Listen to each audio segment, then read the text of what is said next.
Mapagpalang bagong taon po sa ating lahat. Nawa ay nasa mabuti po kayong kalagayan at tayo po ngayon ay nasa ikatlong linggo na ng taong 2023.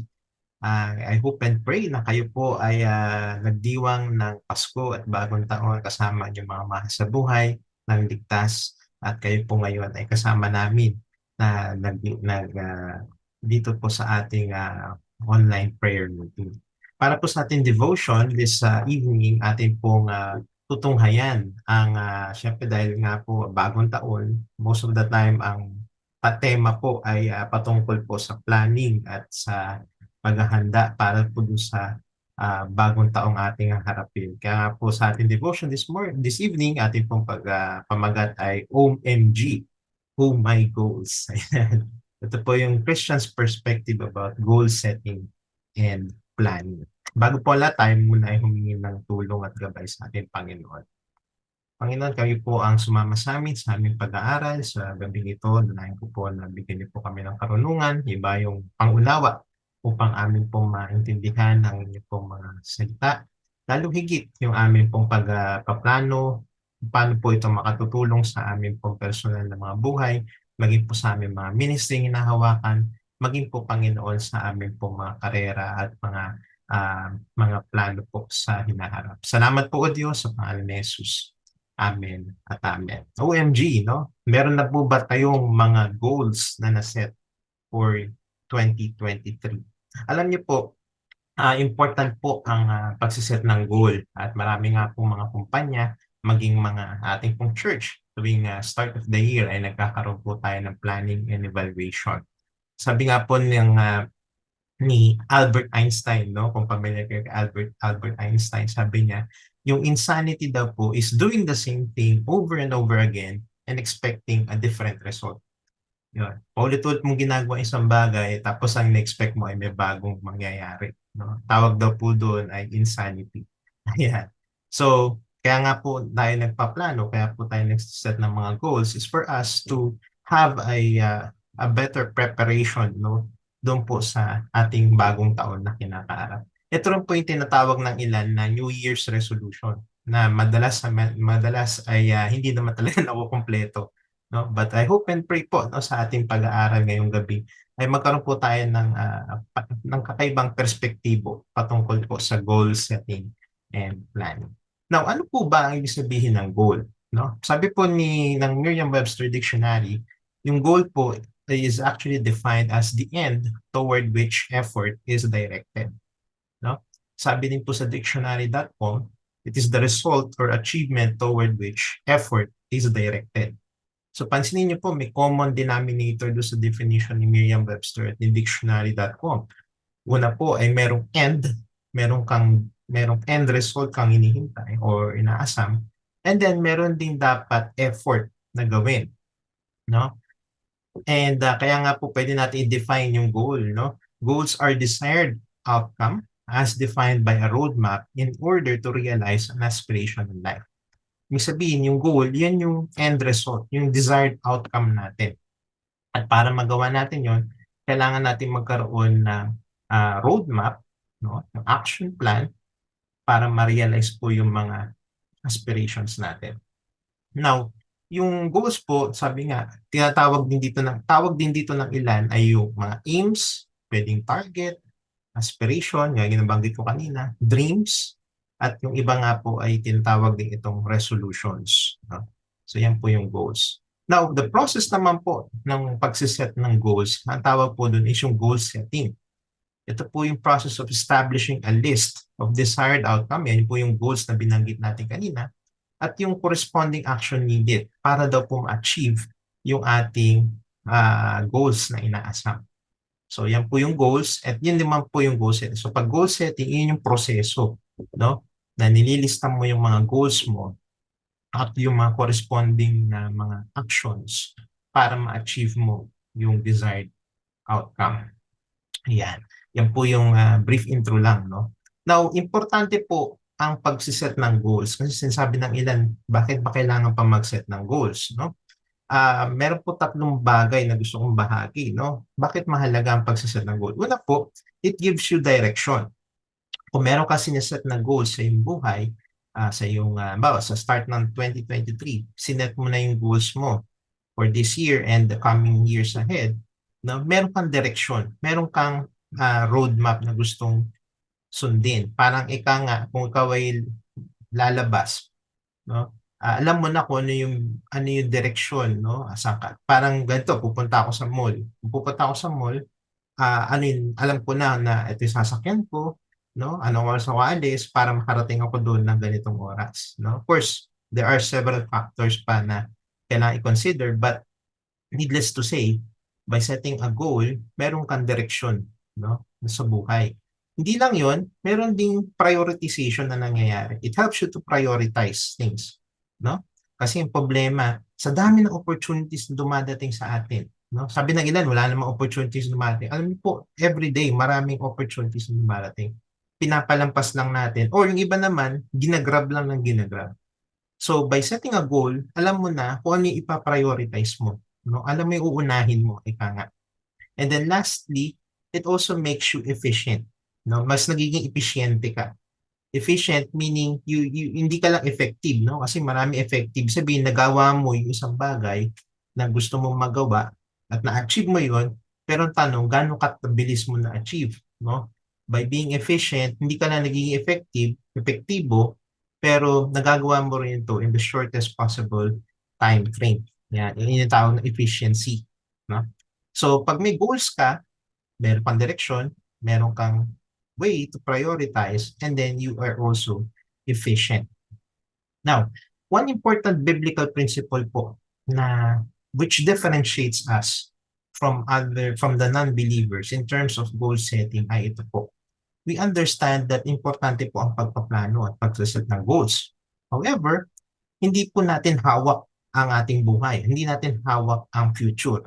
Kaya nga po, no, magandang tandaan natin na that we are responsible in our actions. We are responsible in setting our goals. But at the end of the day, God is still in control. No? Man is responsible, but God is in control.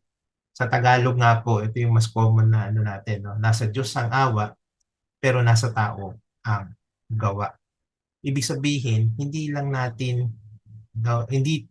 tayo ang kumakarga o gumagawa ng kapamaran upang ma-achieve natin yung mga goals natin o ma-set natin yung mga goals natin and aspirations in life, but we need to realize that at the end of the day, it is God who is in control. No? Pero we need to do our part. No? Hindi naman porke ang Diyos naman ang in control, hihilata na lang ako at hindi na ako gagawa. Manidib po yun. So there are two extremes, no? Merong iba, sobrang wala nang ginagawa, maasa na lang sa Panginoon. Meron din namang sila lang ang inaasahan nila, no? Yung sariling gawa lang nila inaasahan nila. We need to keep that balance as Christians. And that is very evident in the Bible, no? So magandang tandaan po natin ito. Kaya nga po sabi sa Proverbs chapter 16 verse 3, commit to the Lord whatever you do and He will establish your plans. Pansin niyo po, may plano, no? Hindi naman sinabi na ano na um, hintayin mo na lang, no? You have to commit to the Lord, no? Unahin mo siya sa lahat ng iyong gagawin. At siya ang bahala sa mga plano mo. So may pagpaplano pa rin, no? Proverbs 16:9, sabi rin, in their hearts, humans plan their course, but the Lord establishes their steps. So imagine niyo po, may plano pa rin, no? Nagpaplano ang tao, pero it is the Lord who establishes their steps. May sabihin, we need to know when to adjust our plans in line doon sa paggalaw ng Panginoon sa ating buhay. So magandang tandaan natin yan mga brothers and sisters, no? Man is responsible, but God is in control. Now, bakit mahalaga po ang pagpaplano? Nabanggit na natin to, no? Kasi sabi nga, a goal without a plan is just a wish. Ilan na po ba sa atin ang sabing gagawin ko ito ngayong taon? And then, lumipas ang panahon, wala na, nakalimutan mo na. No? Kasi walang plano No? So, puro ka lang goal, pero walang plano. Imagine nyo po, no, yung naglalaro ng basketball at walang goal, ba, may ring na sinusyutan. Imagine nyo, 48 minutes na naglalaro, tapos walang ring. May enjoy mo ba yung basketball? Di ba hindi? Di ba doon ka na-excite pag nakaka-shoot, pag nagmimintis, yung attempts, yung mga wild shot, acrobatic shot, no? Yun ang na-appreciate mo. Same thing with the other sports. Meron sa soccer, di ba? Na enjoy mo yung pag nasushoot yung bola doon sa goal, no? So, at para magawa nila yun, may plan mo sila, no? Kasi pag sabi mo lang na may goal ako, pero hindi mo naman nagawa ng plan, wish lang yun, no? And then sabi nga po, a dream written down with dates becomes a goal. So may pangarap ka, may dream ka, lista mo siya. Kasi that helps you that establishes your goals in life, no? And then pangatlo, a goal broken down into steps becomes a plan.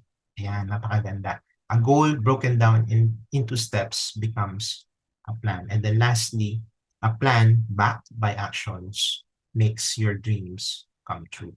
No? So importante po ang pagpaplano. No? Now, our plans are subject to God's will. Nabanggit po natin kanina to, no? At the end of the day, our plans are subject to God's will. Eh, Kuya Mike, bakit pa ba ako kailangan magplano? Eh, ganun din naman palang kalooban ng Panginoon naman ang mangyayari. Now, we miss this, many Christians miss this part. Bakit po? Kasi importante po na meron pa rin tayong pagpaplano. No? Importante na sinusulat natin yung ating mga goals, yung mga plans natin to achieve those goals, no? Pero we have to realize after we've written down our plans, after we've laid down the steps, and after we've made the necessary actions, we have this peace, no? And to leave the outcome in the hands of God. So ito po yung sinasabi kong striking that balance between our responsibility, man's responsibility, and God's sovereignty being in control in our lives. No?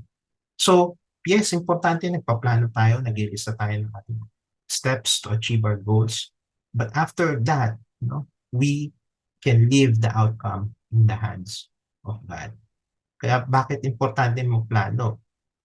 Kasi po, by subjecting ourselves into God's will and making our plans and leaving the results to Him, we live our lives without any what ifs. Yan. Maraming tao po, sobrang daming regrets in life. Ano kaya ang buhay ko ngayon kung ginawa ko ito? Ano kaya ang nangyari sa akin kung ito kaya ang naging action ko? O kung itong goal na to ang sinet ko? No? Kung tayo po ay nagsiset ng goal while relying the outcome sa Panginoon, we have this peace na pagtatanda natin o pag dumating tayo sa ating deathbed, no? Wala tayong what if, wala tayong ano kaya ang nangyari, ano kaya ang kinahantungan ko, no? Because we have planned and we have done our responsibility while relying and subjecting our plans sa kalooban ng Panginoon. Now, ano po ba yung mga goals na dapat natin iset? Okay? Nalaman natin yung importansya ng goal. Ano ba dapat ang bilang mga mananampalataya? Ano ba yung mindset natin when it comes to goal setting in line with God's will and His sovereignty? Now, what goals should we set? Ano ba yung dapat natin iset na mga goals? Tatlong bagay din po. Una, ang gusto ko i-recommend. Una po, we need to set God-glorifying goals. Pangalawa, we need to set family-supporting goals. And then pangatlo po, we need to set people-inspiring goals. Explain ko po yan in detail. Una, yung God-glorifying goals. No? Sabi po sa Colossians chapter 3, verse 17, and whatever you do, in word or in deed, do it all in the name of the Lord Jesus, giving thanks to God the Father through Him. In whatever you do, no? Sabi din po sa 1 Corinthians chapter 10, verse 31, no? Whatever you do everything for the glory of God. In whatever you do, no? Whatever you do everything. Lahat daw po ng gagawin natin ay dapat ayon at para sa kapurihan ng Panginoon. And then lastly po, Psalms 37 verse 4, sabi doon, delight yourself in the Lord and He will give you the desires of your heart. Ito pong verse na to, medyo abuse natin minsan kasi para bang ang dating Lord, ito yung plano ko, gawin mo. Alam niyo po ba, hindi yun ang ibig sabihin nitong text na to. Kaya nga po merong word na delight yourself in the Lord. May naunang key phrase. Bakit? Kasi dapat we need to immerse ourselves. We need, our delight should be in the Lord. At pag yun po ang ating goal, ibig sabihin, our intention is to glorify God. no? Yung desire natin, pinapalitan niya ng kanyang kalooban. Ibig sabihin, hindi yung, ito Lord, ang goal ko, gawin mo. Kundi, Lord, ano ba yung kalooban mo? Gagawin ko. So, we need to set God-glorifying goals. Alam niyo naman po yan, no? Bilang mga mananampalataya, yung mga goals ba na sineset mo is kapuri-puri sa Panginoon? Obviously, kung ang goal mo, maging pinakamagaling na magnanakaw mo, hindi God-glorifying goal yun, no? Di ba? Kasi alam natin na pag nanakaw ay kasalanan. Di ba? So, we need to set God-glorifying goals. Yung mga goals po ba natin ay nagbibigay kapurihan sa Panginoon? Tandaan po natin yan. Dapat yun, ang primary, no, na goals na sineset natin. Pangalawa po, we need to also set family supporting goals. No? Sabi po sa 1 Timothy chapter 5 verse 8, but if anyone does not provide for his own family, especially for his own household, he has denied the faith and is worse than an unbeliever. Imagine niyo po, no? So, kung ikaw pala ay pinapabayaan mo ang iyong pamilya, uh, daig mo pa ang hindi mananampalataya. Okay? So, kasama po dapat natin sa pag-set natin ng goal, yung pagkonsidera sa pagsuporta sa ating pamilya. No? Now, it may come in different ways. No? Baka ang goal mo is to support your family financially. Pwede siguro to support them emotionally. No? Or yung physical presence mo. Diba? We need to put them into consideration. Bakit tama? Kasi po mga kapatid, ang pamilya po, yan ng ating, kapag ang pamilya sira, di ba? Ang community sira, maging ang church ay nadidisorient, nasisira din. So, importante establish yung ating family. Importante po na nakaset ng ating family. At isasama natin yan sa ating pagsiset ng goals. Yung mga goals that would support our family. No? Either financially, emotionally, physically, no, mentally, ano-ano ba yung mga goals na yun. So we have to consider that as well. And then finally, we also need to set people-inspiring goals. No? Ano ba yung mga people-inspiring goals? Pansin niyo po, ang daming verses sa Bible. No? Sabi sa Philippians 2:4, everyone should look out not only for his own interest, but also for the interest of others. No? Pati po sa 2 Corinthians chapter 9 verses 8 to 11. No? And God is able to bless you abundantly so that in all things at all times, having all that you need, you will abound in every good work. As it is written, they have freely scattered their gifts to the poor, their righteousness endures forever. Now he who supplies seed to the sower and bread for food will also supply and increase your store of seed and will enlarge the harvest of your righteousness. You will be enriched in every way so that you can be generous on every occasion, and through us, your generosity will result in thanksgiving to God. No? Yeah, marami pa po. Hebrews 10:24 to 25. Let us watch out for one another to provoke love and good works. Dapat daw po, we are to provoke, not anger, no? Not malice, but provoke love and good works. No?